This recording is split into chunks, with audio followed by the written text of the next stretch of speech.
अपनी इस चर्चा को आगे बढ़ाते हुए जानते हैं कि एकादशी के दिन चावल खाना क्यों मना किया जाता है। हमारे शास्त्रों में एकादशी के दिन चावल खाना क्यों वर्जित है, ये पंडित जी से जानते हैं। पंडित जी, कई लोग तो ये भी कह देते हैं कि हमने तो जगन्नाथ मंदिर का प्रसाद खाया हुआ है, तो हम तो चावल खा सकते हैं। देखो, ऐसा है कि सनातन धर्म में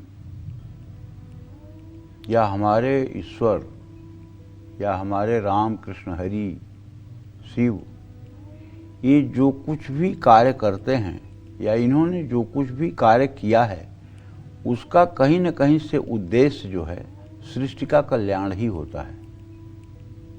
कभी अहित करने वाले कोई कार्य नहीं हुआ है। इससे बड़ा क्या प्रमाण होगा कि जिस जहर से पूरा संसार जल सकता था, पूरा संसार जिस हलाहल से दग्ध हो सकता था, उस हलाहल को संसार के हित में भगवान भोलेनाथ ने अपने कंठ में धारण कर लिया। देखिए, आपसे प्रशस्ति पत्र लेने तो 10 लोग आएंगे, लेकिन जहर पीने के लिए शायद ही कोई आएगा। महादेव है। कहने का मतलब यह है कि एकादशी के दिन चावल घर में क्यों बनाना खाना वर्जित होता है, इसका धार्मिक कारण आज मैं आपको बताऊंगा। चंद्रमा मन का कारक है। मन को अधिक चलायमान न कर पाए, इसलिए एकादशी के दिन चावल खाने से परहेज करना चाहिए। माता शक्ति के क्रोध से भागते भागते भयभीत महर्षि मेधा ने अपने योग बल से शरीर छोड़ दिया। उनकी मेधा पृथ्वी में समा गई। वही मेधा जौ और चावल के रूप में उत्पन्न हुई।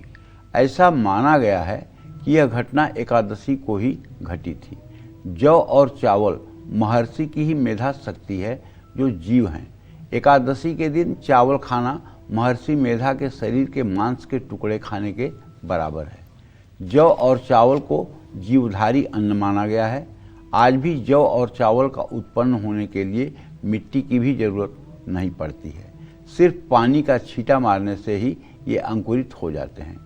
इनको जीव रूप मानते हुए एकादशी को भोजन के रूप में चावल ग्रहण करने से परहेज किया गया है, जिससे सात्विक रूप से श्री हरि विष्णु के स्वरूप एकादशी का व्रत संपन्न हो सके।